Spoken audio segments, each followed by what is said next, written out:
Well, thank you so much for having me today. And I'm really excited to be in San Francisco. And I don't get to come here that often, which is strange because I live in Los Angeles, but I do like to come whenever I can. And so for my talk today, I'm going to talk about the future of transportation, specifically on the things that I worked on that I think are kind of the up and coming thing, the thing that I'm working on now and what's going to happen in the future. I am pretty active on social media, so if you want to engage with me on Twitter, please do so at Dr._Astro. So I think part of my career has always been about just kind of doing fun and exciting new things. And all my degrees are in aerospace engineering. Ever since I was a little kid, I loved science fiction. Show of hands, people here who like science fiction. Okay, that's like on the at least 80% category, green, in terms of passing that test. I actually am a Star Trek person versus a Star Wars person. But I knew since I was a little kid that I wanted to be involved in the space program. So that's why I decided to go the aerospace engineering route, and I wanted to build technology. So I got my PhD in plasma propulsion systems. So has anyone heard of the mission called Dawn?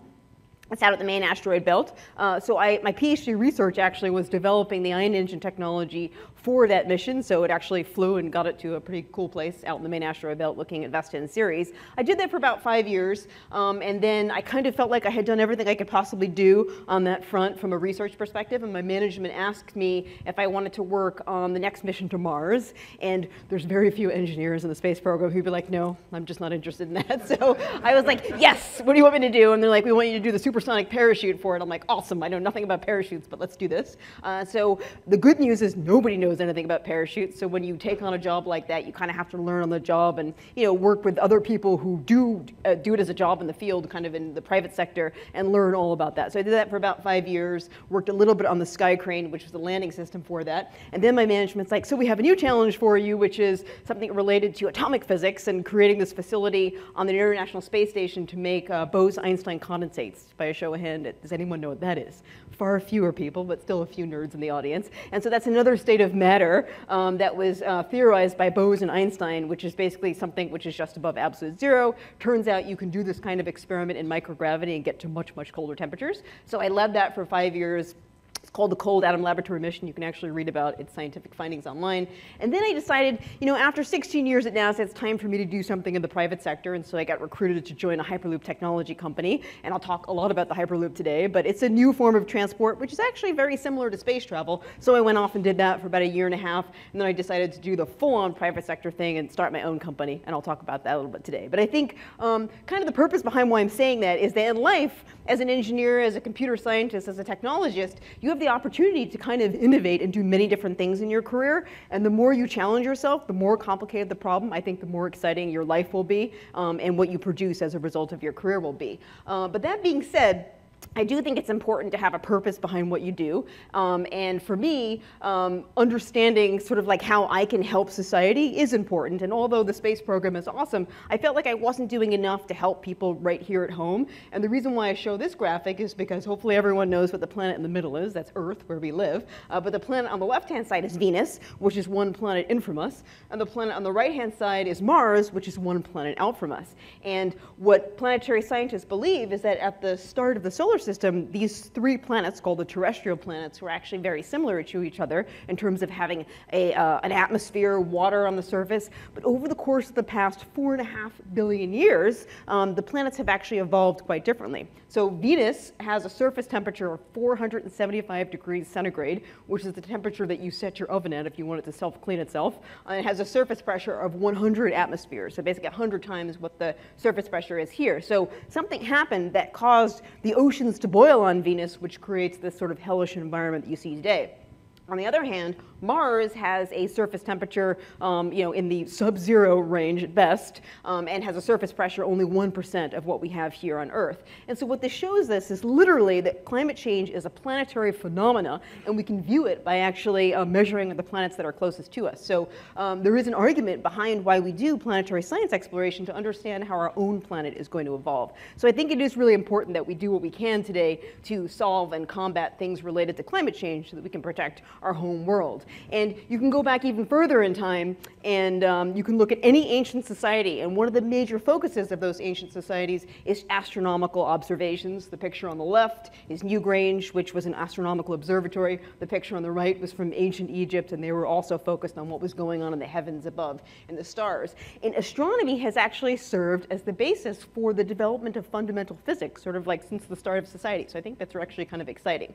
Now, although I am not a scientist, I am an engineer, and there's a Star Trek quote related to that, which is what I think Bones says. Yeah, damn it, Jim, I'm not an engineer, I'm a doctor, or something like that. So, but anyway, so one of my favorite quotes actually is from the father of modern aerodynamics, Theodore von Karman, which is that science is the study of what is, and engineering builds what will be. And that's pretty powerful, because what it means is that you can take the tools of math and science to create the technology that doesn't exist yet, and hopefully make the world a better place. And I think most of us can do that in our daily lives as engineers and as computer scientists. What I will say, however, is that especially when you're in the private sector, when you're trying to do something new and you're trying to drive a business case, you can find people who will be kind of negative and not support your views, or it may be difficult to raise funds. I'm going through that now with my own company, and I can give you a wonderful inspirational example, which is from a very famous scientist, Lord Kelvin, who invented the Kelvin scale, basically said that heavier than air flying machines are impossible.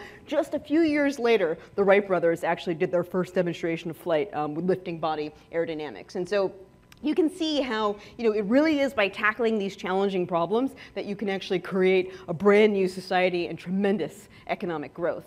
And that ties in really nicely to science fiction, because if you take a look at a lot of the technologies that we use today, they actually came about in science fiction first. Star Trek, my favorite TV science fiction, basically invented the Motorola flip phone before it ever came out in the original series, and Spock and Kirk talking to each other. Star Trek Next Generation, a couple of decades later, people were working on their tablets, which is kind of what our iPads or our Samsung tablets are today. And so science fiction actually can serve as a motivation for young people to create sort of these brand new technologies. And I think that is exciting. And it probably motivated a lot of us in this room. It certainly motivated me to become an engineer. And ultimately, we really can build the future that we imagine. And if we take this to looking at a particular element of technology, specifically transportation technology, you can also go back in time and see how transportation technology has essentially revolutionized our society.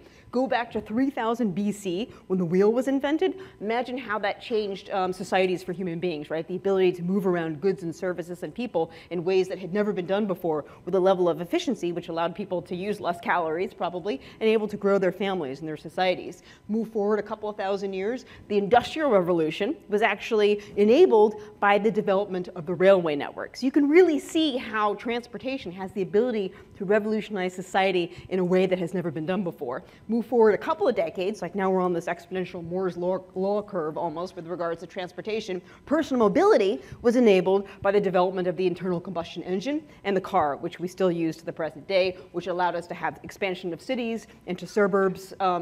So really allowing human society to grow like never before.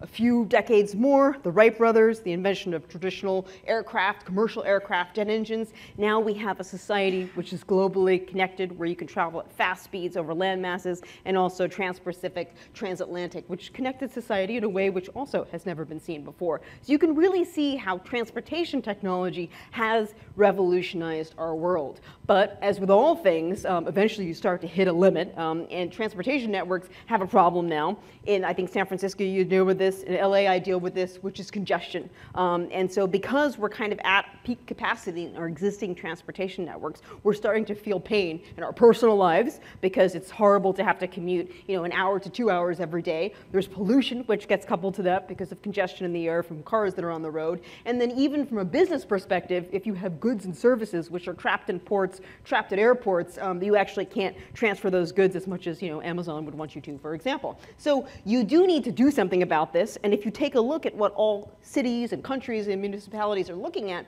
they're proposing things which are kind of more of the same. Bigger airports, adding a runway, more highway lanes on the freeway, which we know we don't need.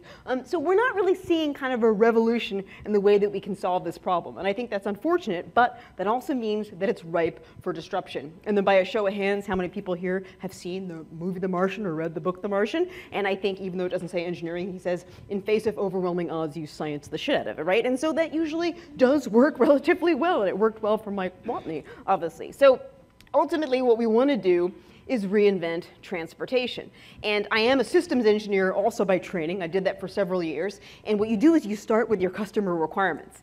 In the case of transportation, your customer is both the end user, the person who actually sits in the Uber or in the airplane, and your customer is also the government who pays for you to develop the system. And so what we're talking about here is a way to reduce travel time. It doesn't require warp drive. Hopefully that happens at some point in the future. But there are ways to increase speed by using new technology that I'll talk about during the course of this talk. But also passenger experience is important, right? I think most people say that the reason why Uber did so well is because it really provided a really good passenger experience in terms of being on demand, and affordable. Another thing which is important, which is sort of the quantitative way of defining the engineering requirements, is capacity. How many people do you need to move around per hour, per direction between point A and point B and point A and point C? But then I think a really important one that a lot of you may already be involved in if you're working on autonomous systems is safety. So ultimately, you can't create a new transportation technology which is less safe than the existing modes. What you do from an engineering perspective actually has to improve safety. Cost, of course, is key, right? So nobody's going to implement your system if it ends up costing too much money, and we can see that with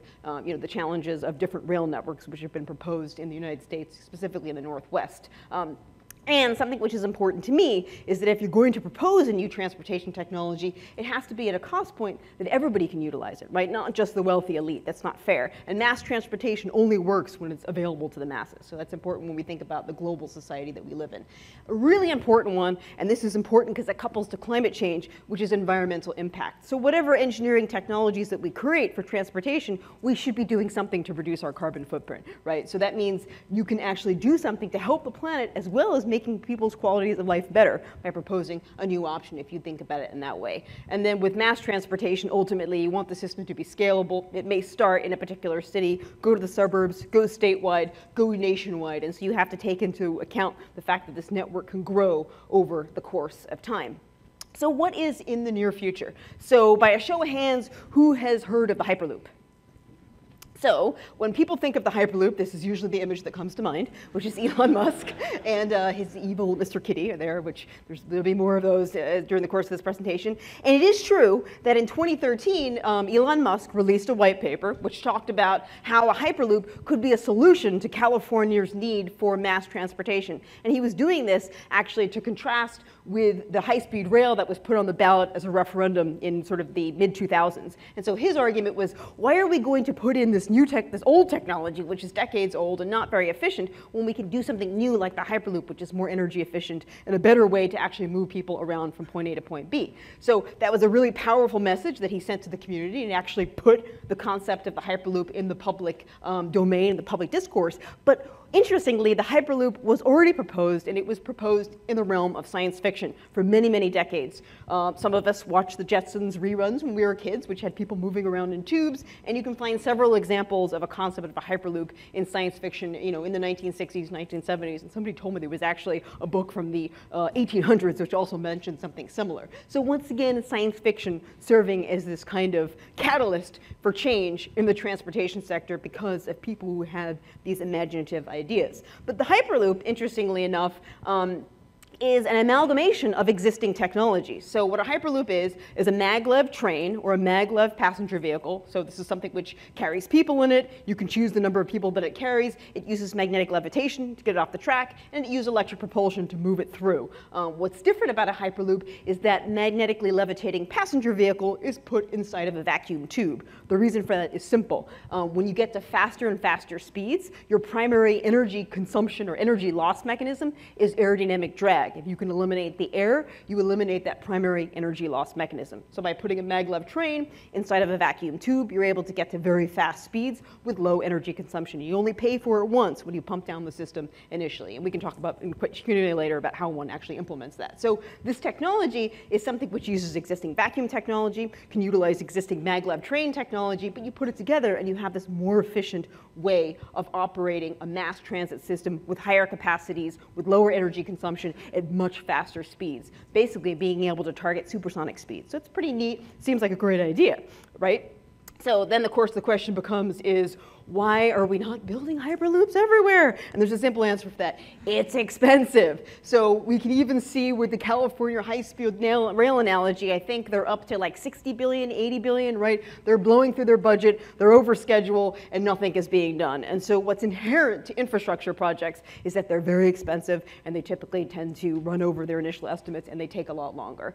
So what that means is that if you are going to implement a new transportation infrastructure project, you want to come up ways to innovate to actually make it cost effective. And so how do we innovate? And this is something which should drive home for everyone in this room, is that you use the entrepreneurial mindset, you use the startup analogy as a means of creating disruptive technologies and doing things differently than the dinosaurs which exist in the infrastructure and transportation space as they do, unfortunately, and I can say that from experience. And so of course I jest by showing you images of TV characters, but this is ultimately the environment that a lot of us work in now in the entrepreneurial space. And what couples nicely to the software sector is agile methodology in terms of the way that you would do your design practice, where you prototype and you test and you prototype and you test. There's absolutely no reason that you can't use that same philosophy when developing hardware as well. And so when I worked in the Hyperloop sector, and there were several Hyperloop companies in the United States, in Europe, in Asia, the one thing that you do is you prototype and you test as quickly as you can so that you can validate the technology and then improve upon that design to get something that will work. And so these are some examples of Hyperloop technologies that have been developed in the startup space. At the company that I worked at, we actually built a half-kilometer Hyperloop that works in the deserts outside of Las Vegas, not to carry people, but to demonstrate the technology, and under vacuum, going to fast speeds. And there are other companies who are also based in actually Southern California who are developing a test track out in France, actually, in a similar way. So by doing this, you can actually demonstrate that it is feasible, and then hopefully you can continue to get your investment that comes in. But what is key to lowering the cost of any mass transportation system is to increase ridership, because that's how you generate revenues. And if you type in this into online for cat Hyperloop, this actually comes up. And so I do like cats, so this is the second of many images you'll see in cats in my presentation. But the way you actually lower cost is by increasing ridership, because you generate revenues, and that's basically how you do the public-private partnership model. Right? And so oftentimes people like me desperately want to take public transportation, but it ends up being so slow that you end up not taking it, and therefore your ridership isn't there. But ultimately, how do you lower cost? And that's actually using the concepts of AI and machine learning, because if you make a system on demand, if you optimize the system where it's running at capacity when it's needed during rush hour, when it's at a lower rate when it's not needed, you can actually make the system more energy efficient and more efficient in terms of reducing wait times. And so when we were developing Hyperloop technologies, we were doing it specifically in mind with doing an on-demand system based off of what people needed, because they were requesting rides on their smartphones to make that system work. And so I think another element, which is really key here, is the fact that when you're moving at these super fast speeds, you can't possibly have human beings operating these vehicles. So autonomy is also required to be able to ensure that the system is safe, because you can't rely on human reaction times for a vehicle which is moving 1,000 kilometers per hour. And so what is nice is that the autonomy space is being obviously developed quite a bit in the automotive sector for self-driving cars. That happens to be a very challenging problem in comparison to a Hyperloop, because you're out on the road, you have bicycles, you have cars, you have animals, you have other traffic that you have to account for, which makes it a very difficult thing to do from an algorithm perspective.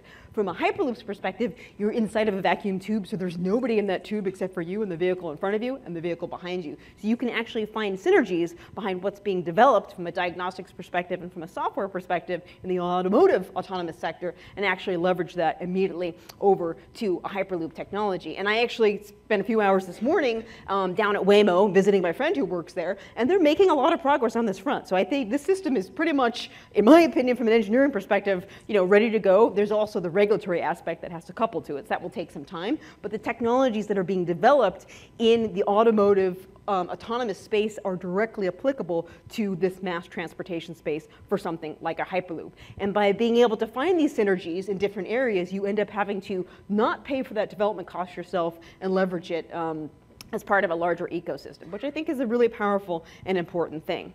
So What I would, oh, actually, somehow I managed to put my slides backwards. So I will say that the Hyperloop Highway is coming to you very soon. What really stands in the way, of course, is just raising more capital to be able to finish these developments. And then hopefully we'll see one implemented in the next 10 years or so, somewhere in the world and in other places. We'll carry on from there. And the one final thing I'll say about the Hyperloop, which is exciting, is that it's very different from a train system, which stops and starts. So what it is you're on a highway where everyone in the main tube in each direction is going at maximum speed, and then they exit the highway to go to the station that you happen to be at, which means that you don't have to pay for that energy cost of accelerating and decelerating. Coupling that to the on-demand architecture allows you to make sure that everybody in your vehicle is going to where you want to go. And that does allow you to be more efficient in that sense. So go back one slide to talk about the future of air travel, which is what I'd like to talk about next. And once again, I can use my science fiction analogy to the Jetsons and flying cars. And there isn't any version of the future society where there aren't flying cars, right? So I don't like the term flying car because it implies that you have to be able to use the vehicle both on the ground and in the air. So I prefer air taxis. But my new company is actually based on developing a technology for that. So I'll show you a video which gives you an idea of what a system like that looks like when implemented in a city.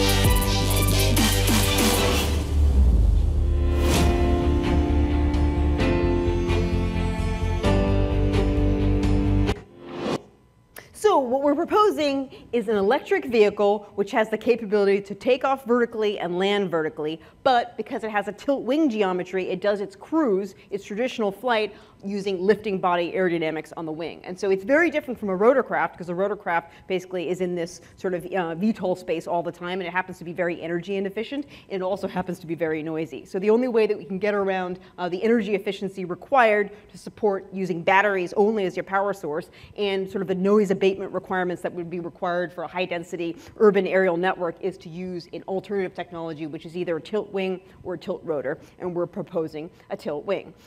Now, the other part of making a case for this is that, as I mentioned before, infrastructure happens to be very expensive. To build a new airport is very expensive. So you can utilize existing infrastructure, which, for example, general aviation airports, you may not know this if you don't fly for fun like I do, but general aviation airports are all over the place. There's usually 3 to 5 general aviation airports in the vicinity of any major commercial airport, but nobody uses them because jets can't land at GA airports because the runways are too short. So by going with a geometry which allows you to take off and land vertically, it allows you to use these existing aviation spaces which are already in the areas that you care about in terms of urban, suburban, city type areas.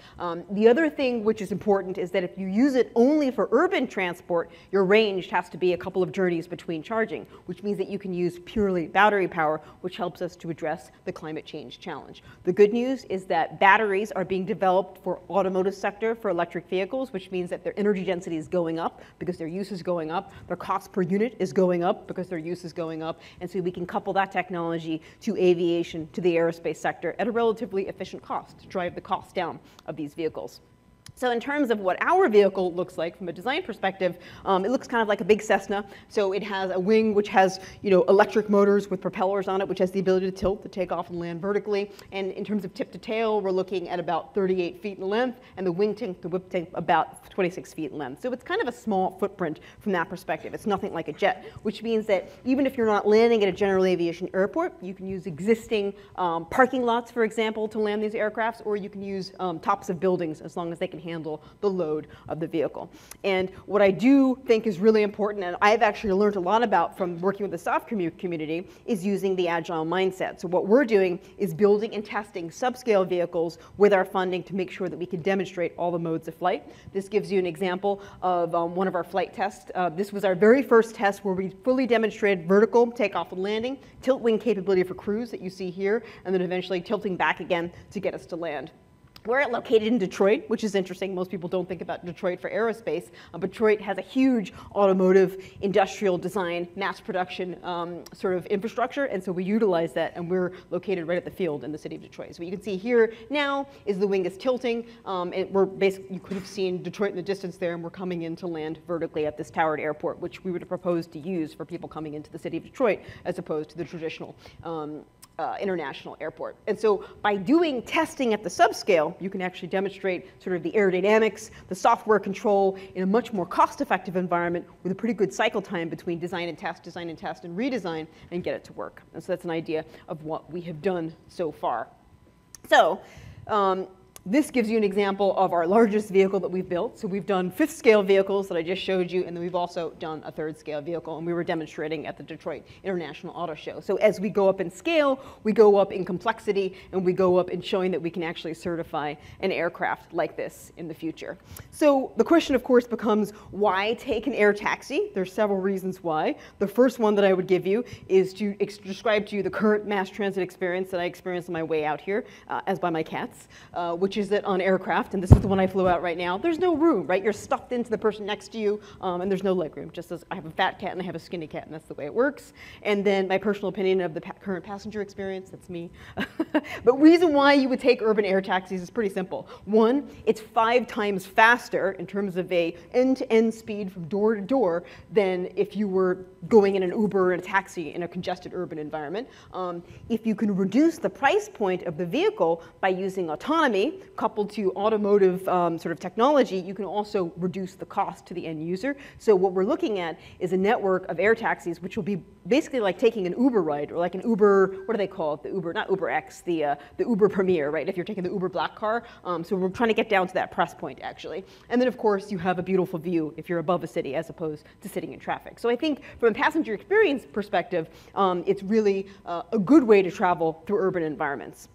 To give you another idea of what something like this would look like, on the interior of the vehicle at full scale, we've come up with this view of what the interior looks like. So it's a pretty spacious cabin. We're targeting to carry a total of 4 passengers with 1 safety pilot. We are designing for autonomy, but you still have to have a safety pilot just because you have to go through the operational certification perspective. And with 4 passengers, it's kind of like an Uber ride, right, where you have 2 couples or a family. You could take 1 person if you wanted to, but then of course that would increase the price of your ride. Now, you can use air taxis for passenger transit, which makes a lot of sense, but that's not the only potential use case. You could also use it for cargo transport, humanitarian missions, reconnaissance missions. And so here you can see how the wing tilts to enable that vertical takeoff aspect, and then of course eventually it would come back over to the cruise position so that you can do your cruise transit in a more energy efficient way as compared to a rotorcraft. And so because batteries do only have a limit to their energy density, you can't do a full range regional to regional trip, but you could actually modify the design to have a hybrid electric perspective to give you longer range. But our MVP will be battery only for short range missions to begin with. So what is really important though, and everybody asks this question, is like, well, that's great, but can we really handle that amount of traffic in the skies as it exists today? There is an air traffic control network that exists today that all commercial flights fly off of, that I fly off as a pilot, but it only handles a certain level of density. Just to support a higher density level of traffic, which we would anticipate on one of these platforms, such as Uber Elevate, for example, we do need a solution for traffic management and collision avoidance. And there's a nice analog to the automotive sector, which is the V2X connected vehicle technology. So if each one of these vehicles has its own telemetry package, you can come up with ways that you can regulate where the aircraft are relative to each other to create basically highways in the sky, to do traffic management and collision avoidance. And so that couples really nicely to AI, because ultimately if you want to have a really safe system, you want to regulate the traffic that way. And when you're regulating the traffic that way, you're also creating a more efficient use of the airspace, right? Because you can couple more rides in per unit time. And so that is key to making a system like this work downstream. The initial flights, of course, could be traditional pilotage, traditional air traffic control, but anything that you would need sort of like 5 to 10 years down the road, you would have to implement one of these systems. And so the government obviously has to be working along with that to make that happen. But it's something which inherently has a software fix to make the system operate more efficiently. So I think that's kind of exciting if you think about it that way. And then another thing to understand is that if you're using electrical energy to power your transportation system, whether that's a Hyperloop, whether that's a metro, or a battery-powered aircraft, you also want to get your power off of a smart grid that comes from renewables. And what's so nice about a system like a Hyperloop is that because they're designed to be above ground, you can use the actual infrastructure component of it, which is the tube, to mount solar panels to generate your own energy, which can be used to power both the Hyperloop as well as the neighboring cities nearby. So when we think about all of these infrastructure solutions, we want to think about the smart grid, and we want to think about how that production of energy from that existing infrastructure could be used to power both the aircraft elements as well as the transportation ground structure elements. So this is something which, if you're not in the business of producing large quantity of things, you may not think about. But the traditional model that most companies have operated under, whether they're making cars or they're making jeans like the Gap, is this linear economic model where you take your raw materials, you go through production, you generate a lot of waste, and you just throw it out. And so what companies are trying to shift to now in pretty much all sectors is the circular economy, which is that you try and reuse as much material as you can in the next time around in your cycle. Or you can find other industries that need your material that they can use in their own economic models. And so that's very difficult to do when you're living in a vacuum. But if there was a way to combine that sort of either in a municipality, in a state, or countrywide, we can make that work. And a great example I can give you is that, because I'm a big fan of craft beer, is that a lot of craft breweries, at least in Southern California, they actually take their basically hops, or not hops, but barley, which is no longer used, and they give that to local farms to feed the animals there. So that's a way of thinking about how what you're doing and how it can be coupled to that larger economic model, and so that people can share and reduce basically the amount of waste which is produced.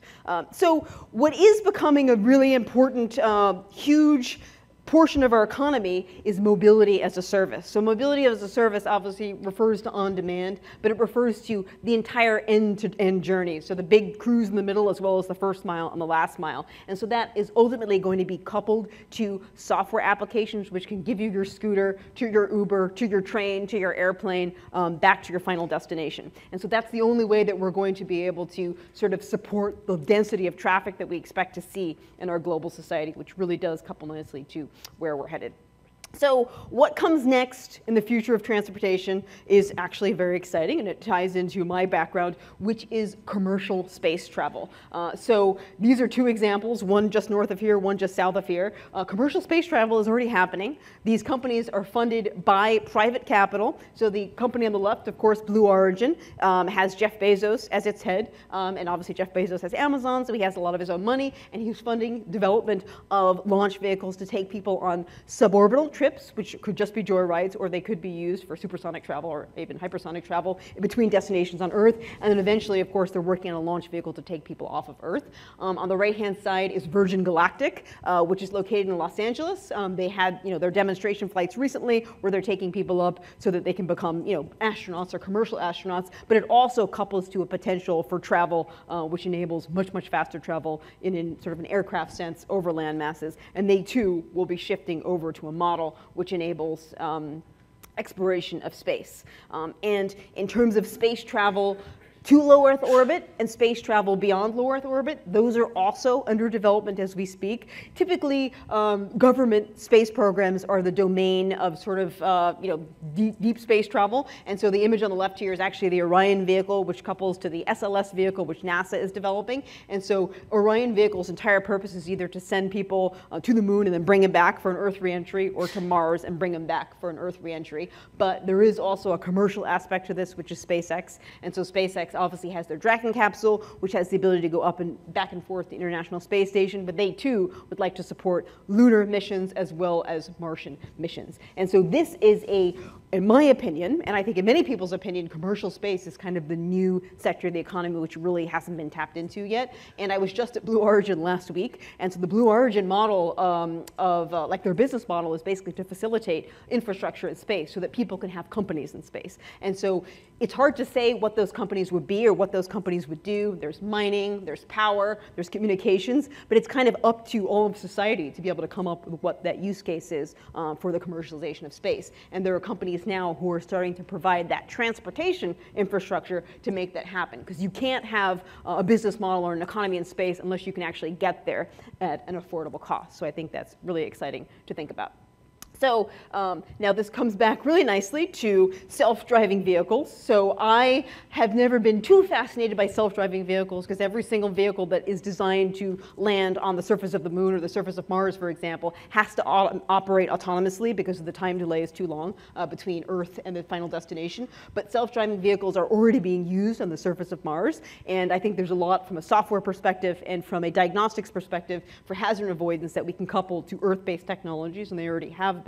But another area which is key for the future human exploration of space is actually to use artificial intelligence coupled to robots to do a lot of the menial tasks, the difficult tasks, and the risky tasks, whether it's repairs on orbit, whether it's assembly of space stations and vehicles on orbit, or even to do menial tasks on the surface of the moon or the surface of Mars. And so in this area, there's a lot of robotics development at NASA to create something called Robonaut, which is intended to do all of these menial tasks in space. One of them is actually already on the International Space Station, but it wouldn't make any sense to have human beings, for example, assembling facilities on the surface of the moon or the surface of Mars, because the radiation environment is so bad that you'd only want to minimize their exposure. So even this is something which is under development for this particular use case in the space program, but I think there's a lot of technology which is being developed in AI for use in private sector applications, which directly couples over to what would be needed for a future human colony on the surface of the moon or the surface of Mars, for example.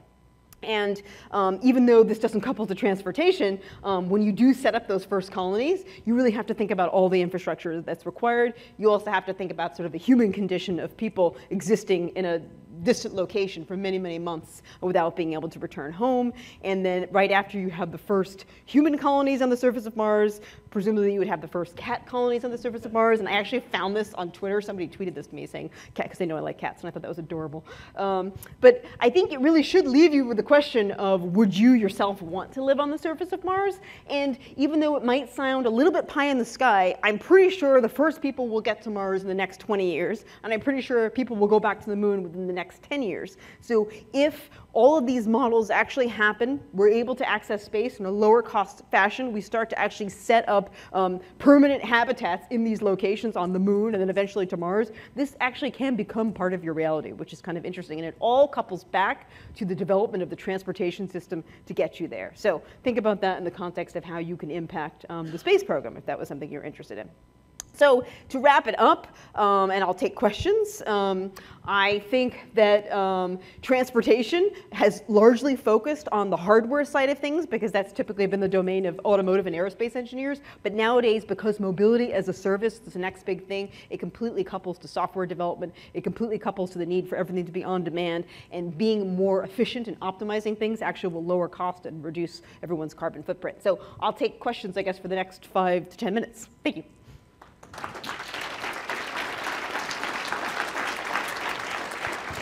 All right, so if you have questions, just raise your hand and we'll run around here. First one over here, while you're walking there, I'll ask the first one. When will we see vertical takeoff, landing, air taxis? So, I mean, our subscale aircraft fly, and so our plan is in the next 18 months, as we're raising our next round of capital, we'll build a full-scale aircraft. And so that will be for technology demonstration purposes, not to carry people. There's a whole FAA certification process that you have to go through. You can get your experimental certification in about a year, but I would say that we would actually start to see aircraft that carry people for commercial purposes in the next 5 years or so. Everyone can take a helicopter now if they want to, but it's so expensive, so this is going to be a lot cheaper.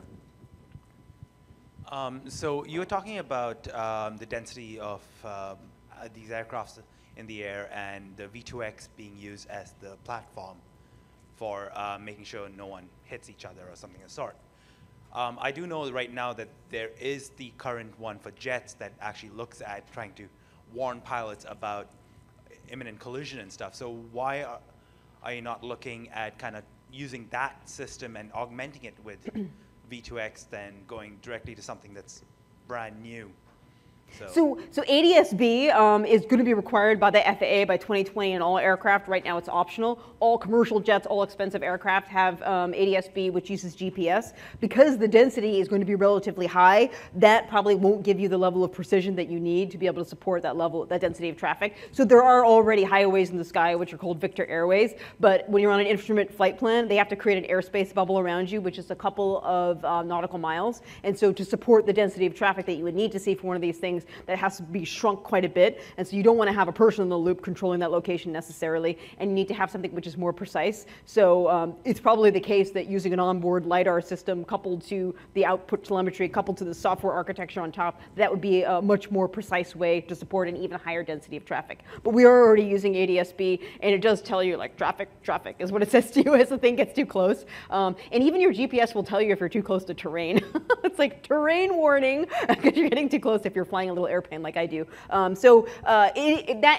It's the first step, and it's already being mandated by the FAA, which is great because it actually makes things so much safer. Because literally, when you're flying around, I mean, you can have another airplane which is like 500 feet below you. I mean, that's how close you actually have to fly. Like when I do like instrument approaches into Long Beach in my little single-engine propeller airplane, there's like JetBlue right in front of me, right? So it's kind of a little, it's almost like antiquated and archaic that we're using, that it's taking us now to get to that point. But I think this couples so nicely to making it even more precise, and it just makes a lot of sense. And right now, air traffic control is run with a human being in the loop, and those poor people are under so much stress. And like during the government shutdown, and I experienced this firsthand, during the government shutdown, the poor air traffic control workers weren't being paid, and you could just tell that they were cranky, they were snappy, and they actually made mistakes because of that. So being able to take that human being out of the loop and have them as a backup, but not as the primary, I think could make things a lot safer as a result.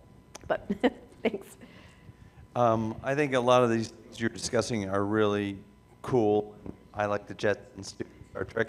But I'm just wondering, in terms of the larger goals of mobility and the environment and trying to help people, is there research or thought being given to providing mobility for people in areas of the world where they don't have a lot of infrastructure, and ways of maybe aircraft that are very inexpensive, they don't use a lot of energy and things like that? So I think that the only way to reduce CO2 footprint is to be able to go off of grid-based power. So I think for those situations, having a Hyperloop system, which is all grid-based and goes over long distances, is kind of key. But I do agree with you, though, that there also needs to be a change in our mindset, right? So I would hate to see any of these systems being used to facilitate people who want to go between like LA and Vegas and see a show and come back the next day, because that doesn't do anything to address like reducing their individual carbon footprint. So there can easily be a misuse of this technology to just facilitate people who want to live that kind of jet-setting lifestyle. But I think for people who live in remote locations, the right way to do it would be Hyperloops on the ground, I think, no doubt. But I think LA is a great example of a decentralized city where everybody lives in different neighborhoods, right? And only some people actually come into downtown Los Angeles to work. Most people actually work elsewhere. But I also think we should also challenge our idea, and I think everyone does in the software community, of do we even need to go into the urban centers? Can't we just work remotely? Can't we just be distributed teams as a means of reducing our carbon footprint? So I think there's so many things that we should think about as a means of reducing our carbon footprint related to transportation, which coupled to VR, for example. Let's have virtual meetings in real VR, like Ready Player One, instead of driving into work. I'd be fine with that. So, but yeah, I would say for your particular question, though, ground-based travel actually makes sense to use a Hyperloop over long distances. So. Hi. Several times during the talk you mentioned human backup to software. Now, one of the things we do know about humans is they're very bad at situations that require nothing happens important, nothing happens important. We know from nuclear reactors, from even the Tesla accident. How do you cope with that problem and deal with that issue?